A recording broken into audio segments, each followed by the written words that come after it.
उत्तर प्रदेश के बड़े बड़े बाहुबली जैसे अतीक अशरफ या मुख्तार या और भी जितने थे, 50-50, 60-60 मुकदमा होने के बावजूद भी इन्हें किसी मुकदमे में सज़ा नहीं हुई थी। योगी आदित्यनाथ जी मुख्यमंत्री हुए, क्राइम पर थोड़ा पुलिस का शिकंजा कसना शुरू हुआ, तब 40-40 साल बाद मुकदमों के फैसले जो हुए उनमें सज़ा हुई। कुछ तो बात होगी श्री प्रकाश शुक्ला में, इतना डेयरिंग कैसे वो रहा उस समय, और कुछ उसकी वो जन कुंडली भी निकाला करता था, लोगों की कुंडलियाँ, तो आपने भी उसकी कुंडली आखिरकार निकाली ही दी। उस समय इसने उस केबल के धंधे को हथियाने के लिए वहाँ 8 मर्डर किए थे। 8 मर्डर उस समय .45 पिस्टल, 9mm सब से किए थे उसने। असलहों का बड़ा शौक था। लेकिन AK-47 की एंट्री कैसे हुई? AK-47 की एंट्री तो बाद में हुई जब सूरज भान का साथ हुआ, और सूरज भान पहली बार AK-47 लेकर आया, तो इस तरह से वो AK-47, और फिर जब फाइनली शाही को मार दिया तो वो उसने उनसे इन लोगों ने AK-47 ले ली। वो अपनी एक महिला मित्र से मिलने के लिए आए हुए थे, आते रहते थे, लेकिन वो भी बहुत सतर्क थे कि हमारी कोई न कोई मुखबिरी करता है। तो अपनी गाड़ी और गनर वो बहुत दूर, वहाँ से 1 किलोमीटर दूर खड़ी करके और गलियों से पैदल होके वो वहाँ आया करते थे। पीछे से गोली मार दी, वो नीचे गिर गया, औंधे मुँह गिरा, फिर उसको उलट के पलट के आँखों में AK-47 हाँ, AK-47 भी, स्टेन से भी, पिस्टल से भी, तभी तो इतने अपर्चर हुए उसकी बॉडी में। उस किस्से के बारे में बताइए जब उस समय के तत्कालीन मुख्यमंत्री के नाम की सुपारी श्री प्रकाश शुक्ला ने ली थी। अजय राज शर्मा साहब ने कहा कि भाई अपनी टीम बना लीजिए, और जो ठीक लोग हों, तो एक छोटी सी टीम बनाई गई। वो भी चूँकि वो बहुत ज़्यादा पढ़ा लिखा नहीं था श्री प्रकाश शुक्ला, लेकिन जो जैसे कहते हैं ना, वो क्राइम में गढ़ा हुआ था। उसको पता था कि अब ये पुलिस हमारी फ़ोटो ढूंढेगी, चौराहे चौराहे चिपकाएगी, लोग देखेंगे, तो उसने पहले ही ये बता दिया कि अगर हमारी फ़ोटो किसी ने दी तो ठीक नहीं होगा, मैं मार ही दूंगा, दूसरा और कोई चारा नहीं है। उन्होंने कहा फ़ोटो तो होगी बर्थडे वाली। उन्होंने कहा फ़ोटो है, लाके उसने फ़ोटो दी कि ये है, और ये हमारे मामा हैं, ये मौसी हैं। तो बर्थडे की फ़ोटो, ग्रुप फ़ोटो थी। हाँ, ग्रुप फ़ोटो था। सेंसेशनलाइज करने के लिए होता है नहीं, तब उसके जेब में, RK सिंह के जेब में श्री प्रकाश की फ़ोटो भी मिली। तो उसने अखबारों को फ़ोन कर करके बताया कि देखो, जो भी फ़ोटो रखेगा उसका वही हश्र होगा जो RK सिंह का हुआ। उसको छपास का रोग था। कोई भी घटना करने के तुरंत बाद सबसे पहले प्रेस वालों को कि दूसरे का मत लिख देना, मैंने मारा है। उसके बाद इसने फ़ोन किया था। और फ़ोन किसको नहीं किया, मैंने तो सबका जिक्र किताब में किया है कि कोई मंत्री नहीं बचा जिसको फ़ोन नहीं किया हो। तमाम बड़े बड़े IAS अधिकारियों को किया, तमाम नेताओं को किया। आपका और श्री प्रकाश शुक्ला का फ़ोन पर बातचीत 30-35 मिनट हुई। उसके बाद फिर ये जब हम लोग पहुँचे तो ये पता लगा कि अभी भी निकला है। फिर गाड़ी का पता लगा कि सीलो गाड़ी से गया है। फिर वहाँ भागने की कोशिश की। फिर उस समय अकेले ही था ये? हाँ, नहीं, तीनों लोग थे ना, तीनों मारे गए थे। हाँ, अनुज, सुधीर और श्री प्रकाश तीनों मारे गए। तुम्हें इतनी गोली मारेंगे कि पुलिस अगले 5-6 घंटे तक पीतल बटोरती रहेगी। नमस्कार, मैं हूं अभिषेक पांडे और आप देख रहे हैं ना उत्तर प्रदेश। उत्तर प्रदेश योगी राज में भले ही उत्तम प्रदेश बनने की दिशा में आगे बढ़ रहा हो, लेकिन एक ऐसा भी दौर था जब उत्तर प्रदेश में अपराधियों और माफियाओं का बोलबाला हुआ करता था। उस दशक में एक खूंखार अपराधी था जिसने 80 से ज़्यादा हत्याएं की। क्या नेता, क्या पुलिस, क्या व्यापारी, सभी उससे खौफ खाया करते थे। और ये हत्याएं किसी आम पिस्टल या रिवॉल्वर से नहीं होती थी, बल्कि उत्तर प्रदेश में गूंजती थी AK-47। लेकिन बात तब बिगड़ गई जब उस अपराधी ने सीधे उत्तर प्रदेश के मुख्यमंत्री के नाम की सुपारी ले ली, और तब जाकर गठन हुआ एक ऐसी फोर्स का जिसे दुनिया आज STF के नाम से जानती है। और आज ना उत्तर प्रदेश से ख़ास बातचीत करने के लिए मौजूद हैं पूर्व IPS अधिकारी राजेश पांडे जी। राजेश पांडे जी, ना उत्तर प्रदेश में आपका स्वागत है। आप STF और ATS के फाउंडर मेंबर रहे हैं। श्री प्रकाश शुक्ला एक ऐसा अपराधी जिसके नाम पर STF का गठन हुआ। तमाम किस्से कहानियाँ नेट पर आज भी मौजूद हैं, लेकिन आपकी पुस्तक वर्चस्व में जो मिस इन्फॉर्मेशन फैली हुई है नेट में, उसका हम कह सकते हैं कि निवारण मौजूद है। ऐसे में आप बताइए कि श्री प्रकाश शुक्ला जो महज एक 20-25 साल का लड़का था, कैसे अपराध की दुनिया में आया और पहला मर्डर उसने कब और किन परिस्थितियों में किया? नमस्कार, बहुत बहुत धन्यवाद आपका, आपने इस चैनल पर मुझे इनवाइट किया। आपने सारी भूमिका बता दी कि 90 के उस दशक में किस तरह से अपराध और अपराधियों का बोलबाला था। 90 का दशक वही दशक था जो कम से कम उत्तर भारत में पुलिस बैकफुट पर हुआ करती थी। उसके दो कारण थे। एक तो 80 के दशक में या उसके पहले इलेक्शंस में बदमाशों का या यूँ कह लें माफियाओं का या लोकल गुंडों का इनका इस्तेमाल शुरू किया गया बूथ कब्जे के लिए। 2-3 इलेक्शन इन्होंने ऑर्गेनाइज होके जब बूथ कैप्चरिंग, खासकर बिहार, पूर्वी उत्तर प्रदेश में, और फिर जिनके लिए बूथ कैप्चर किया गया वो विधानसभा या लोकसभा में पहुंच गए, तो इन लोगों को ऐसा लगा कि जब हम इनके लिए ऐसा कर सकते हैं, क्यों नहीं हम खुद अपने लिए ऐसा करें। और फिर उसी पीरियड में सबसे ज़्यादा आपराधिक बैकग्राउंड के लोग वो विधानसभा और लोकसभा में पहुंच गए। दूसरी चीज़ ये थी कि उस समय बैलेट से इलेक्शन हुआ करता था। आपने सुना होगा कि जब बूथ कैप्चर होते थे, पूरे के पूरे बैलेट पेपर्स छीन लिए जाते थे, मोहर लगाई जाती थी, उनको मतपेटिका में डाल देते थे। एक तो वो मैंने बताया आपको, मतपेटी लेके भाग जाते थे और तरह तरह की इस तरह के काम हुआ करते थे। जो दूसरा बड़ा कारण था, वो कारण था उस समय मोबाइल फ़ोन नहीं थे। इलेक्ट्रॉनिक डिवाइस पर या इन्वेस्टिगेशन में फॉरेंसिक बातों का, फॉरेंसिक प्रिंसिपल्स का कोई हिसाब किताब उस समय नहीं था। मोबाइल ही नहीं था, तो उससे दिक्कत ये होती थी कि जो इस तरह के बाहुबली थे, जो इस तरह के माफिया थे या बाद में वो माननीय हो गए, उनके ऊपर आरोप कितने भी लगें, मुकदमे कितने भी लिखे गए हों, लेकिन गवाह पहुंच नहीं पाते थे कोर्ट तक। जो पहुंचते थे वो कंप्रोमाइज़ रहते थे और वो वहां जाकर होस्टाइल हो जाते थे। तीसरे, अगर कोई बहुत जिद करता है कि नहीं मैं जाऊंगा ही, उसकी हत्या हो जाती थी, क्योंकि कोई इलेक्ट्रॉनिक एविडेंस नहीं था। सारी एविडेंस इसी तरह से मैनुअल एविडेंस हुआ करती थी। एफआईआर में जिन जिन का नाम गवाही में लिखा हो या मौके पर रहना दिखाया गया हो, उनके लिए मुसीबत हुआ करती थी। और यही वजह है, आपने देखा होगा अभी जब यहाँ के उत्तर प्रदेश के बड़े बड़े बाहुबली जैसे अतीक अशरफ या मुख्तार या और भी जितने थे, 50-50, 60-60 मुकदमा होने के बावजूद भी इन्हें किसी मुकदमे में सज़ा नहीं हुई थी। ये अभी जब वर्तमान सरकार आई, योगी आदित्यनाथ जी मुख्यमंत्री हुए, क्राइम पर थोड़ा पुलिस का शिकंजा कसना शुरू हुआ, तब 40-40 साल बाद मुकदमों के फैसले जो हुए उनमें सज़ा हुई। अतीक अशरफ की भी जब हत्या हुई थी, उसके पहले उसे 2-3 मुकदमों में सज़ा हो गई थी। इसी तरह मुख्तार के मुकदमों में सज़ा हो गई थी। कारण वही था कि उस ज़माने में कोई इलेक्ट्रॉनिक एविडेंस नहीं थे। तो ये दो कारणों की वजह से ये जो उस समय के जो बाहुबली थे, वो अपराध दर अपराध करते थे। वो जानते थे कि हमारा कोई कुछ नहीं बिगाड़ पाएगा, अदालतों से कुछ होना नहीं है। अब ऐसी स्थिति नहीं है। उसी समय ये एक अपराधी गोरखपुर में आया, श्री प्रकाश शुक्ला जिसका नाम था। धीरे धीरे उसने अपना दायरा बढ़ाया। वहाँ 2 पार्टीज़ थीं, एक हरिशंकर तिवारी जी की, दूसरी बीरेन शाही जी की। उनका रेलवे के टेंडर को लेके आपस में झगड़ा था। दोनों तरफ से तमाम हत्याएं हो चुकी थीं।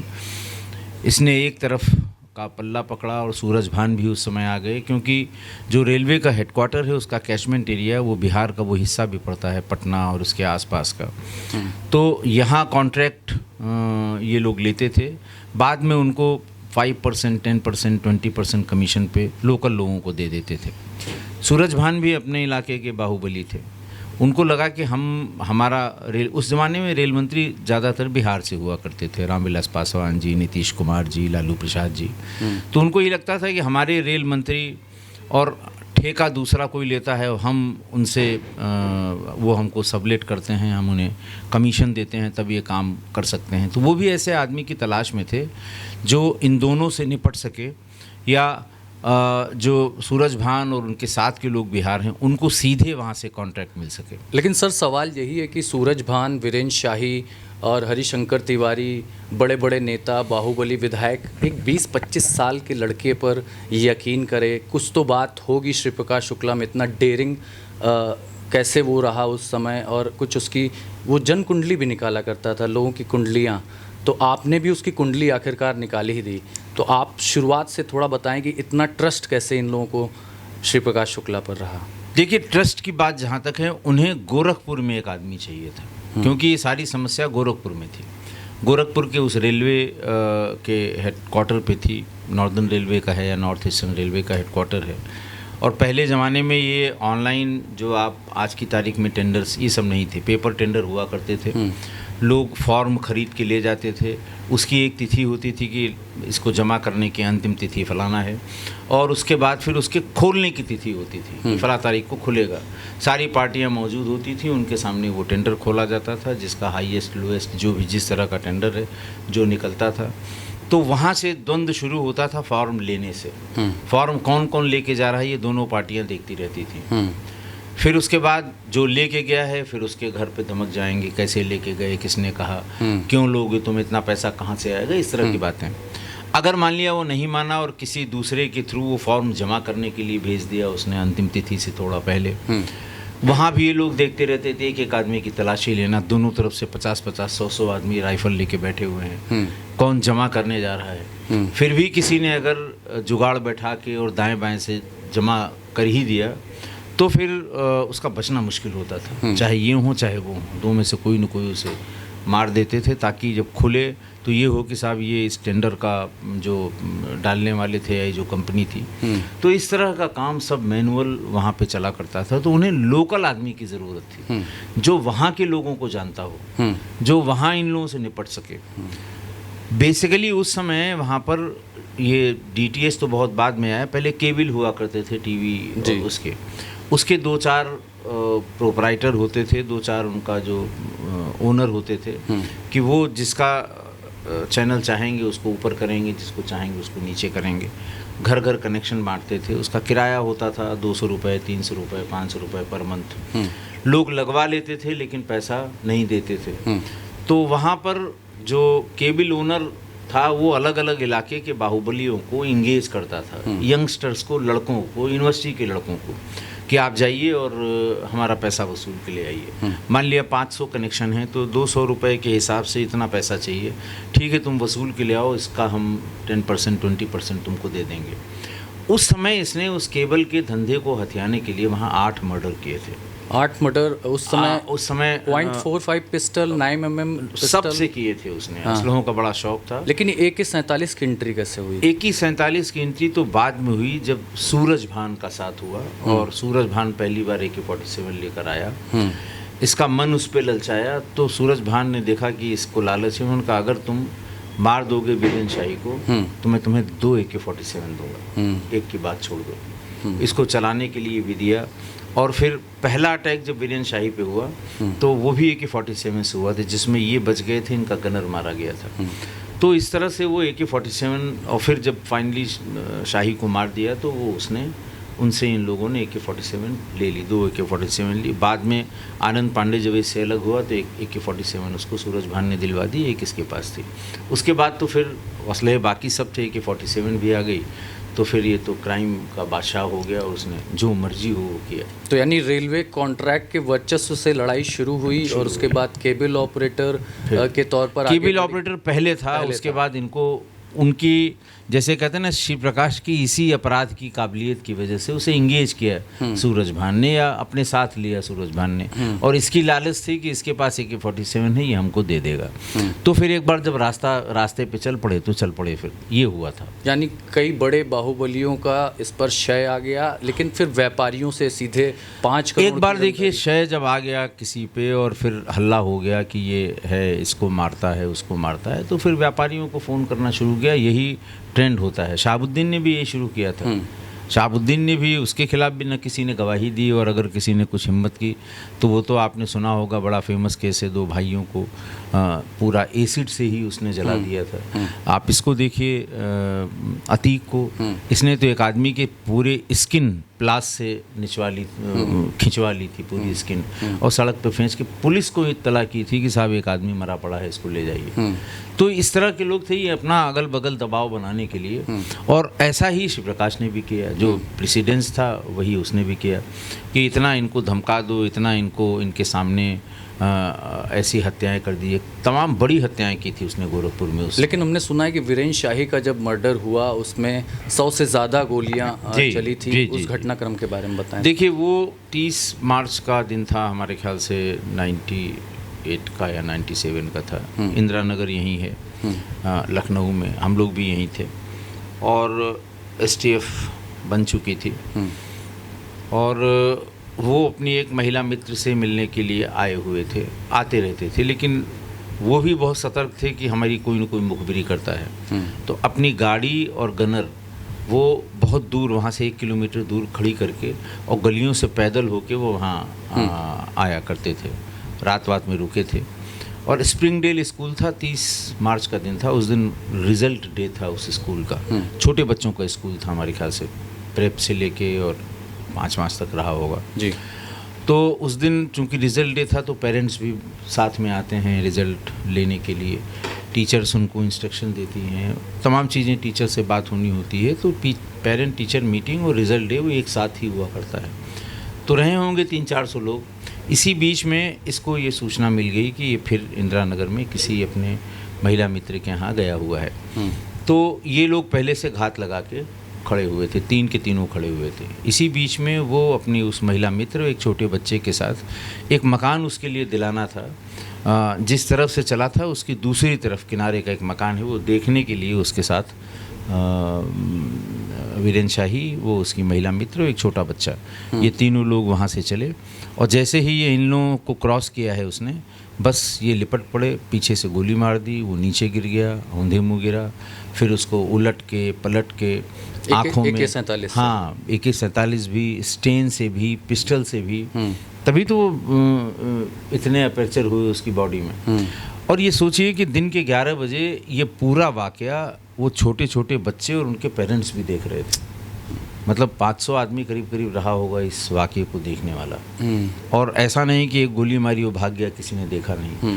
पैर से उसको उल्टा, फिर दोनों आँखों में मारा, फिर कन्फ्यूज़न हुआ कि हृदय किस तरफ है, तो 5 इधर मार दिया, 5 उधर मार दिया, फिर मुंह में पिस्टल डाल के मारा, गाली बहुत देता था इस तरह से।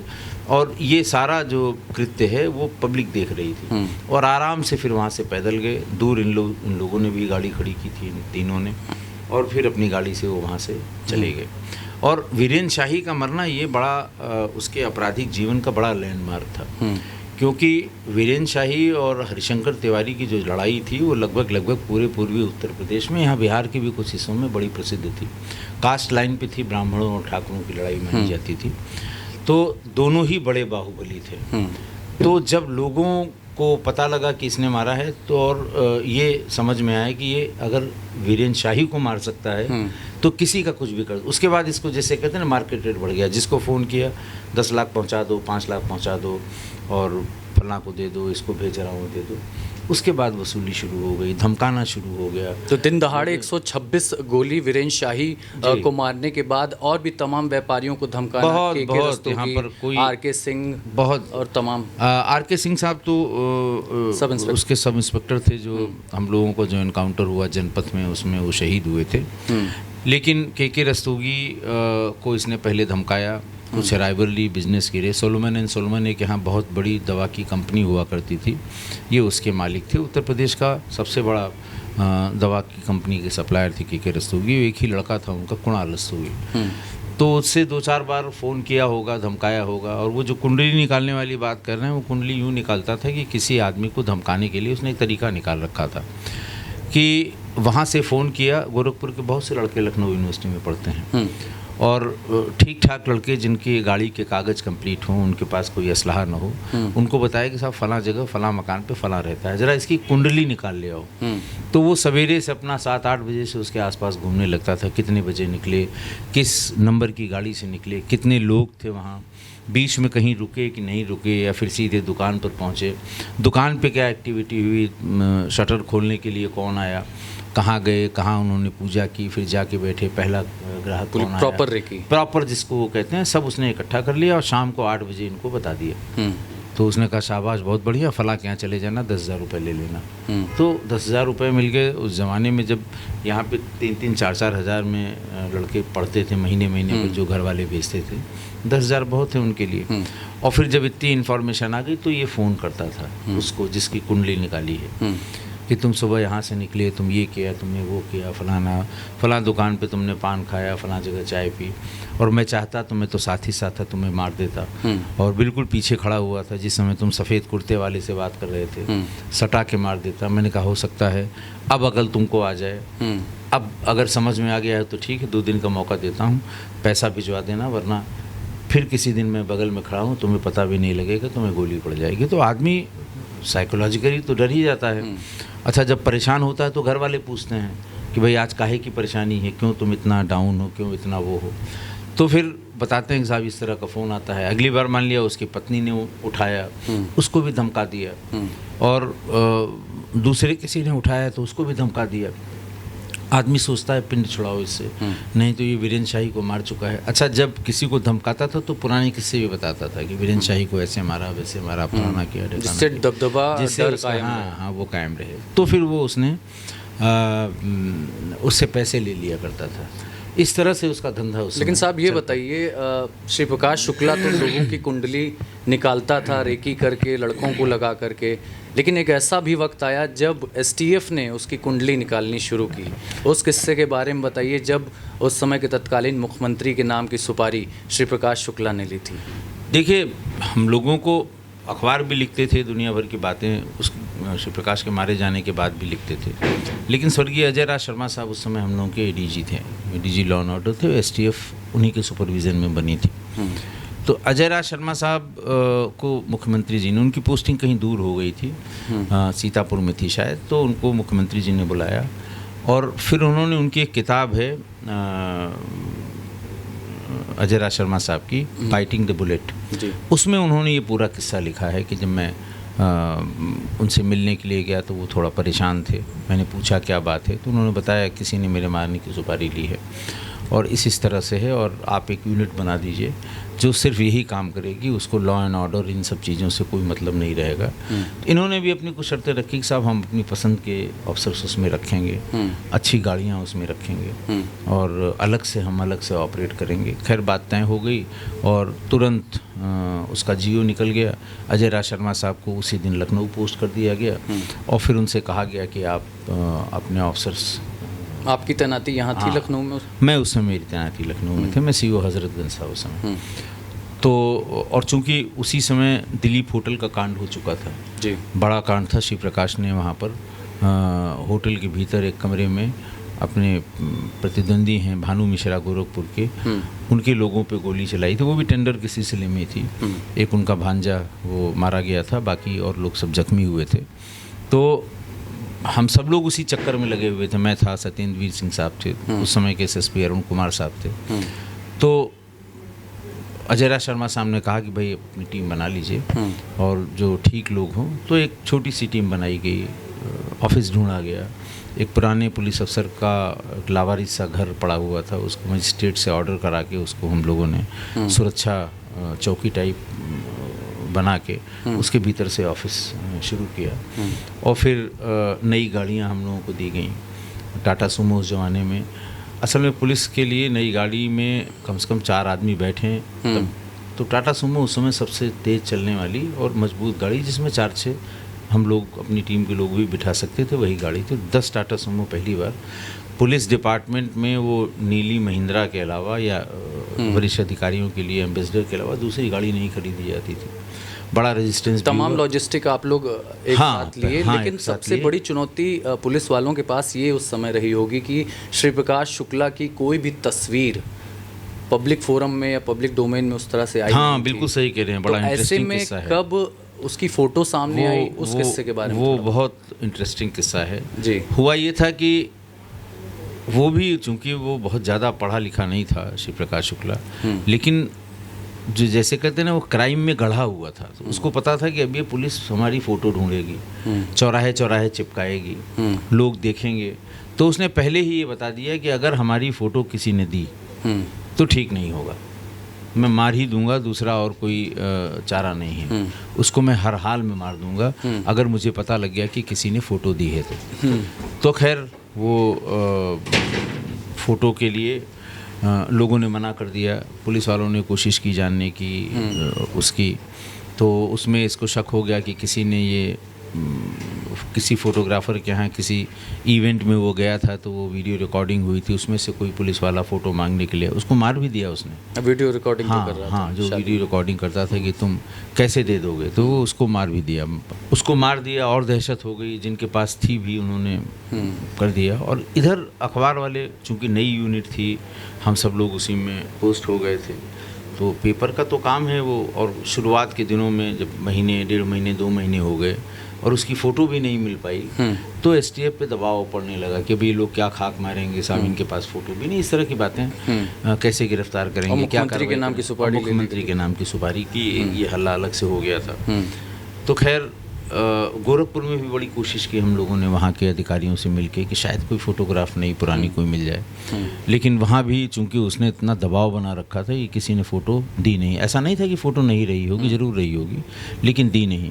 फिर उसके एक रिश्तेदार यहीं लखनऊ में रहते थे, रिश्ते में उसके बहनोई लगते थे। अच्छा, हम लोगों की जो सूचना थी, मोबाइल फ़ोन बस आए थे, सबके पास थे भी नहीं, बड़े महंगे थे, कॉल बहुत महंगी थी, 27 रुपये पर मिनट आउट गोइंग कॉल थी, 10 रुपये पर मिनट इनकमिंग कॉल थी, तो बड़ा छोटा सा फ़ोन। हाँ, छोटा सा फ़ोन। तो उस समय हम लोगों को मैनुअल यानी मुखबिरों से ही सूचना मिलती थी जी। तो हम लोगों ने भी आदमी लगा रखे थे गोरखपुर में भी और बाकी आने जाने वालों में भी, उनके साथ में जो कभी दिखाई पड़ा था उनसे भी, बिहार से भी सूचना मिलती थी कि सूचना सब लेकिन मैनुअल ही आती थी। तो जब वो लखनऊ में आने की उसकी सूचना होती थी तो फिर हम लोग जहाँ लखनऊ में उसके अड्डे हैं वहाँ तलाशते थे। फिर उसी में ये पता लगा कि साहब आता है तो अपनी उस बहन के यहाँ भी कभी कभी जाता है। तो ऐसे ही एक मैनुअल इनपुट आया, मुखबिर ने बताया कि साहब वो आया हुआ है लखनऊ में। तो हम लोगों को लगा हो सकता है बाकी जगह तो हम लोगों ने देख लिया, बहन के यहाँ न गया हो। तो सब लोग गए वहाँ, रेड की और वहाँ पूछा उससे कि आए थे, उन्होंने कहा नहीं साहब यहाँ तो नहीं आया था। दुनिया भर की बातें बताई कि नहीं यहाँ तो नहीं आया था। उसी समय 2 बच्चियाँ थीं, उनसे भी हमारे टीम के कुछ लोगों ने, वो रो रही थी, उनसे पूछा तो उन्होंने कहा कि नहीं आपके माता पिताजी को कुछ नहीं किया गया है। तो इनकी बहन का घर कहाँ था? ये लखनऊ में बालू अड्डे के पास था उनका। अच्छा। हाँ, बालू अड्डे के पास उनका घर था। तो वहाँ पर उसके पेरेंट्स से पूछा जा रहा था, बच्चियाँ छोटी छोटी थीं, इनसे भी ये रोने लगी बहुत। तो खैर हमारे टीम के कुछ लोगों ने पूछा कि भाई उसने कहा कि क्यों आप इनको, हमारे माता पिता को परेशान कर रहे हैं। उन्होंने कहा तुम्हारे मामा आए थे। तो उसने कहा नहीं अभी तो नहीं आए थे, हमारी बर्थडे में आए थे। इनोसेंट लड़कियां थीं, उन्होंने कहा हमारी बर्थडे में आए थे। क्या उम्र थी उनकी लगभग? अरे रही होगी 11 साल 10, एक 6-7 साल की थी, एक 10-11 साल की थी, 12 साल की रही होगी। तो उन्होंने कहा फ़ोटो तो होगी बर्थडे वाली। उन्होंने कहा हाँ फ़ोटो है, लाके उसने फ़ोटो दी कि ये है और ये हमारे मामा हैं, ये मौसी हैं। तो बर्थडे की फ़ोटो, ग्रुप फ़ोटो थी। हाँ ग्रुप फ़ोटो था, तो उसके अलग से नहीं थी, उसी फंक्शन की फ़ोटो थी, फंक्शन की थी, उसी फंक्शन की फ़ोटो थी। तो खैर बड़ी खुशी हुई हम लोगों को, चलो भाई 1 महीने 1.5 महीने बाद उसकी फ़ोटोग्राफ, बड़ा अचीवमेंट। हाँ बड़ा अचीवमेंट था। तो खैर तब तक हम लोगों ने कहा चलिए फ़ोटो मिल गई। उनके माँ बाप ने भी सुना, मतलब शिव प्रकाश के बहन बहनोई ने भी, वो आए, वो बिल्कुल पैर पकड़ लिया उन्होंने सबके कि साहब वो मार देगा, पता लग ही जाएगा कि ये कहाँ से फ़ोटो मिली है। तो अरुण कुमार साहब ने कहा नहीं बिल्कुल नहीं पता लगेगा, आप परेशान मत। बोले नहीं साहब वो मार दिया जाए। ये भी कहा गया कि भाई वो तुम्हारा साला है, तुमको कैसे मार देगा? बोले साहब वो कोई साला बहनोई नहीं मार देगा वो। तो फिर ये डिसाइड हुआ कि हो सकता है पागलपन उसको सवार हो जाए और इस बात को लेके वो इस तरह का कुछ करे। तो इससे इसको ऐसा कुछ किया जाए कि वो ये ना पता कर सके कि ये कहाँ से फ़ोटो इसको मिली है। तो खैर मैं चूँकि सीओ हज़रतगंज यहाँ रह चुका था, तो हज़रतगंज के आसपास की दुकानों का आइडिया था। तो जहाँ कैफ़े कॉफ़ी डे है उसी के कॉर्नर पर पहले वो तार लगा के उसी में पोस्ट कार्ड्स, उस ज़माने में बॉलीवुड एक्टर एक्ट्रेस के आते थे, लोग उसमें टिकट लगा के 50 पैसे का या 1 रुपये का जो भी था लगा के लोग भेजा करते थे, गुड विशेस भेजा करते थे।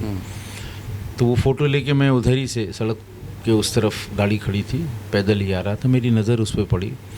तो मैंने कहा अगर ये इनमें से कोई मिल जाए तो काम बन जाएगा। तो कंप्यूटर भी उनके पास आ गया था, तो मैंने कहा इसको कुछ ऐसा कर दीजिए पता ना लगे। तो उन्होंने कहा बिल्कुल कर देंगे, लेकिन उसे ये पता नहीं था कि शिव प्रकाश की फ़ोटो है। तो उसने ला के दिखाया, मैंने कहा हाँ बिल्कुल ठीक है। अब चूँकि हम जानते थे कि अलग से लगाया गया है, तो हमें तो पता था कि ये दिखाई दे रहा है कि ये अलग से। आप आज भी वो फ़ोटो देखेंगे तो आपको लगेगा गर्दन जो है वो धड़ से बहुत मैच नहीं करती, मिसमैच हो जाती है। तो खैर वो उनको बताया, उनका कितनी कॉपी, उनको 50 करोड़ कॉपी दे दीजिए। अरुण कुमार साहब ने प्रेस कॉन्फ्रेंस की, प्रेस कॉन्फ्रेंस करके ये बांटा। अगले दिन सारे अखबारों में, सारे चैनल्स पे इसकी फ़ोटोग्राफ आ गई।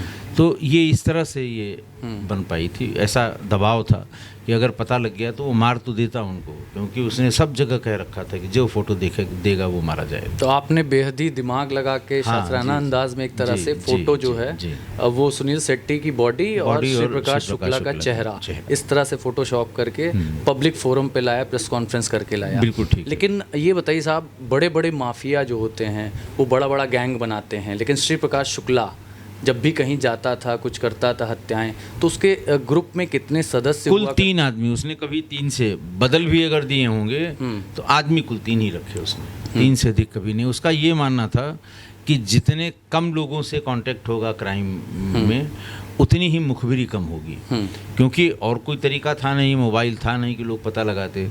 तो जब कोई दुश्मन गैंग किसी अपने दुश्मन गैंग के बारे में पता करता है तो पहले पता करता है ड्राइवर कौन है उनका, साथ में चलने वाला कौन है, और किसके यहाँ जाके रुकते हैं। तो ये इस तरह से, तो उसका बड़ा क्लियर कंसेप्ट था क्राइम के मामले में। तो ये बेहद करीबी लोग थे श्री प्रकाश के, दोस्तों में थे ये शुरू से। गोरखपुर में जब क्राइम ये करता था तो ये लोग साथ, तो ये सुधीर और सुधीर, आनंद बाद में अलग हो गया था। अनुज था बाद में। तो सुधीर, अनुज, आनंद ये सब साथ साथ के थे और धीरे धीरे इनके संपर्क में रहे और साथ साथ ये घूमते थे, एक साथ जाते थे। ये ऐसी लिबर्टी नहीं लेने देता था कि ये 10, 20, 50 दिन के लिए उनको कहीं छोड़ दे। जहाँ जाते थे लोग साथ साथ जाते थे, जिससे मुखबिरी ना हो पाए, सूचनाएं आदान ना हो पाए। तो फोटो जब आप लोग लेके आए, बताए होंगे मुख्यमंत्री साहब को भी उस समय? नहीं, वो तो अखबार में ही आ गया सब। तो अखबार में, टीवी में आ गया कि साहब ये इसकी। फिर उसके बाद किस तरह का एक्शन एसटीएफ ने लिया, कैसे? नहीं, उसके बाद देखिए फिर तो ढूंढना शुरू किया, सबके पास था। इसी बीच में एक घटना हो गई जनपथ में, इसके आने की सूचना हुई। एक बॉम्बे हेयर कटिंग सैलून है, उसमें हम लोग पहुंचे। बताया ना, मुखबिरों की सूचना थी 50% गलत भी होती थी, बल्कि 80% गलत होती थी। तो जब भी सूचना होती तो जाते हम लोग जरूर थे कि पता नहीं कब टकरा जाए। तो खैर वहाँ टकराहट हो गई, ये वहाँ से भागा। आर.के. सिंह तार में उनका पैर उलझ गया, जो सब इंस्पेक्टर थे। ये आगे दारुल शफा के गेट तक चला गया था, लौट के आया, कनपटी में उनकी 9 गोलियां उन्हीं की पिस्टल से निकाल के मारी। तो बड़ा सेटबैक था। हाँ, पिस्टल भी लेके भाग गया था। तो ये बड़ा भारी सेटबैक था हम लोगों के लिए कि, और उसके गैंग के एक आदमी को हम लोगों ने मारा, AK-47 उसकी छीन ली, रिकवर कर ली। इतना सब होने के बाद आर.के. सिंह का लॉस जो है, हाँ वो लेकिन भाग निकला और आर.के. सिंह का लॉस हुआ हम लोगों को। तो फिर ये हवा उड़ाई गई कि साहब देखिए, उनके जेब में शिव प्रकाश की वही फ़ोटो निकली थी। सबको दिया गया था कि भाई सब लोग फ़ोटो रखेंगे, कहीं शायद क्राउड में दिखाई पड़ जाए या शंका हो तो एक बार फ़ोटो से उसका मिलान कर लें। हालांकि रिकवरी में उनकी जेब से ऐसा कुछ निकला नहीं था, लेकिन अखबारों में आया कि उनके, अब जैसे सेंसेशनलाइज करने के लिए होता है ना कि साहब उसके जेब में, आर.के. सिंह के जेब में श्री प्रकाश की फ़ोटो भी मिली। तो उसने अखबारों को फ़ोन कर करके बताया कि देखो जो भी फ़ोटो रखेगा उसका वही हश्र होगा जो आर.के. सिंह का हुआ। यानी व्यापारी, पुलिस, मीडिया सबको धमकी देता रहता। आपने लखनऊ धमकी क्या, वो देखिए असल में ऐसा है ना कि उसको छपास का रोग था। कोई भी घटना करने के तुरंत बाद सबसे पहले प्रेस वालों को कि दूसरे का मत लिख देना मैंने मारा है, इस तरह से धमकाया करता था। अगर मान लिया किसी ने कोई दूसरी स्टोरी चला दी तो उसको अलग से धमकाता कि अब तुम्हारा ही नंबर है। लेकिन खौफ एक हो गया था ना, एक डर सा हजरतगंज जो है शाम को बंद हो जाता था, शाम को बंद हो जाता था। आपने धमकी का जिक्र किया तो आप भी बच नहीं पाए हैं, वो वाकया बताइए जब आपको भी फ़ोन आया। देखिए ऐसा है ना कि वो बचने की बात नहीं है, मैंने आपको बताया ना कि वो किसी को भी फ़ोन करता था, उसके बारे में थोड़ी सी जानकारी इकट्ठा करके फ़ोन करता था।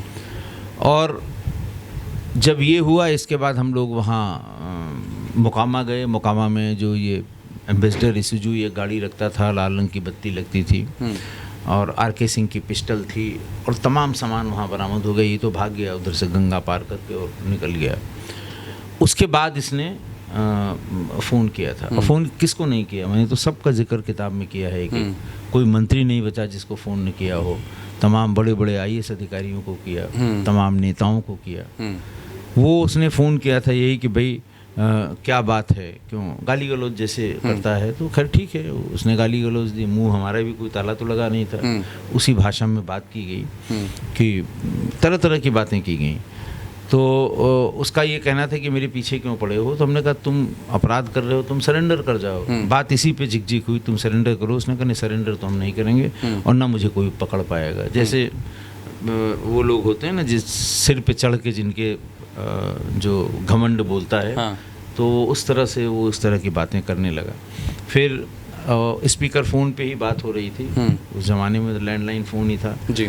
तो स्पीकर फ़ोन पे बात हो रही थी। मैं भूल गया कि बच्चे भी हमारे दोनों, पत्नी भी, सब लोग वहीं पर हैं।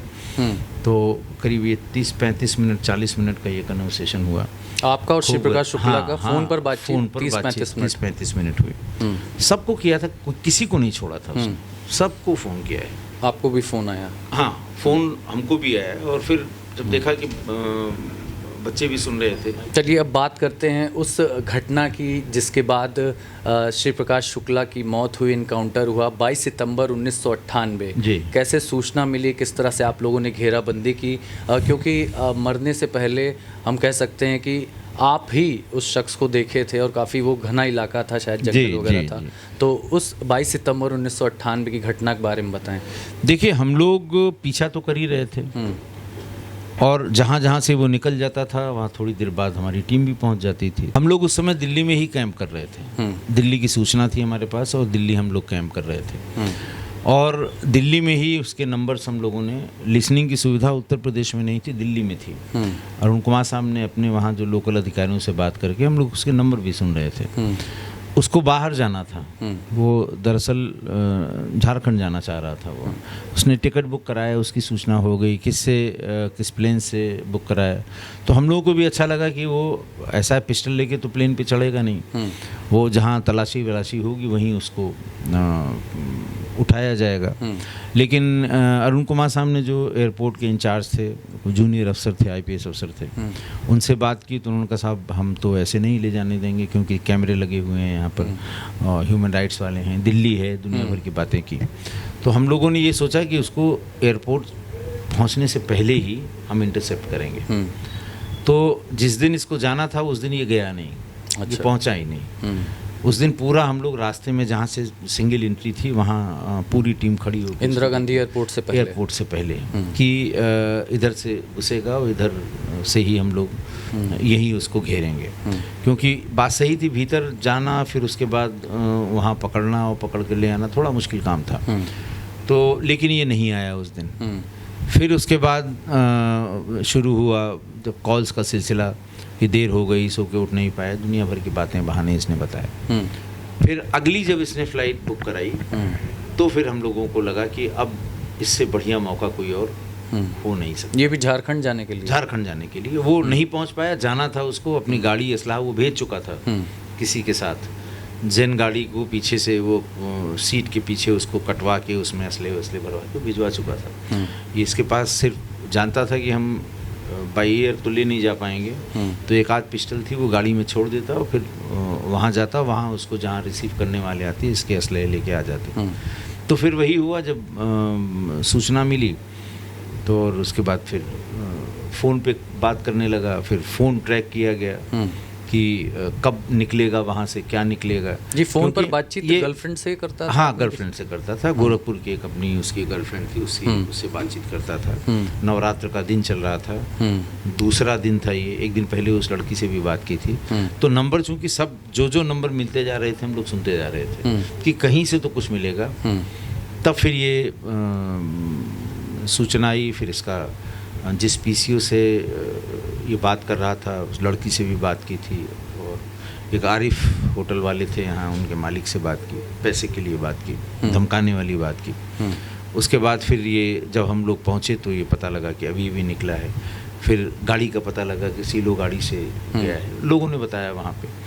और फिर उसके बाद धीरे धीरे पीछा किया, और फिर पीछा करते करते वहाँ तक पहुँचे, इंदिरापुरम तक गाजियाबाद के। फिर नीले रंग की सीलो थी। तो वो इसका ये था कि ये वहाँ का आइडिया नहीं था, ये बचने के लिए ये किनारे किनारे मोड़ रहा था। लेकिन जहाँ वहाँ पहुँचा वहाँ आगे जाने का कोई रास्ता नहीं था, जंगल सा था। अब तो बस गया है, मैं उसके बाद कई बार गया तो वो तो पता ही नहीं लगता कि कौन सी जगह थी, वो पूरा जंगल था। फिर वहाँ भागने की कोशिश की। फिर उस समय अकेले ही था ये? हाँ, नहीं, तीनों लोग थे ना, तीनों मारे गए थे। हाँ, अनुज, सुधीर और शिव प्रकाश तीनों मारे गए, सीलो से ही थे। तो फिर खैर वहाँ पर एक्सचेंज ऑफ फायर हुआ, और फिर भागने का कोई रास्ता नहीं था। हम लोग एडवांटेजियस पोजीशन में थे। तो जब आमने सामने गोलियां चलेंगी तो जो होना होता है वही होता है। तो कितने राउंड फायरिंग पुलिस की तरफ से की गई? पुलिस की तरफ से हमें एग्जैक्टली ध्यान नहीं है, दोनों तरफ से मिला के 22 राउंड करीब फायर। आमतौर पर इनकाउंटर पर भी सवाल उठते हैं, लेकिन इस इनकाउंटर पर किसी ने कभी कोई सवाल नहीं उठा, कभी कोई? हाँ, नेवर। तो आपने सुना श्री प्रकाश शुक्ला, जो कि एक खूंखार अपराधी था, जिसे निस्तने नाबूद उत्तर प्रदेश की पुलिस ने किया। वो पुलिस जिसका एसटीएफ का गठन किया गया एकमात्र अपराधी के लिए, श्री प्रकाश शुक्ला। और इसका श्रेय अरुण कुमार जी को और राजेश पांडे और इनकी तमाम एसटीएफ की टीम को जाता है, क्योंकि श्री प्रकाश शुक्ला न सिर्फ अपराध की दुनिया में बल्कि राजनीति की दुनिया में भी कदम रखने वाला था, और इसको जो है पूरी तरह से ख़त्म करने का काम एसटीएफ ने किया। वीडियो जर्नलिस्ट विक्रम के साथ अभिषेक पांडे, ना उत्तर प्रदेश।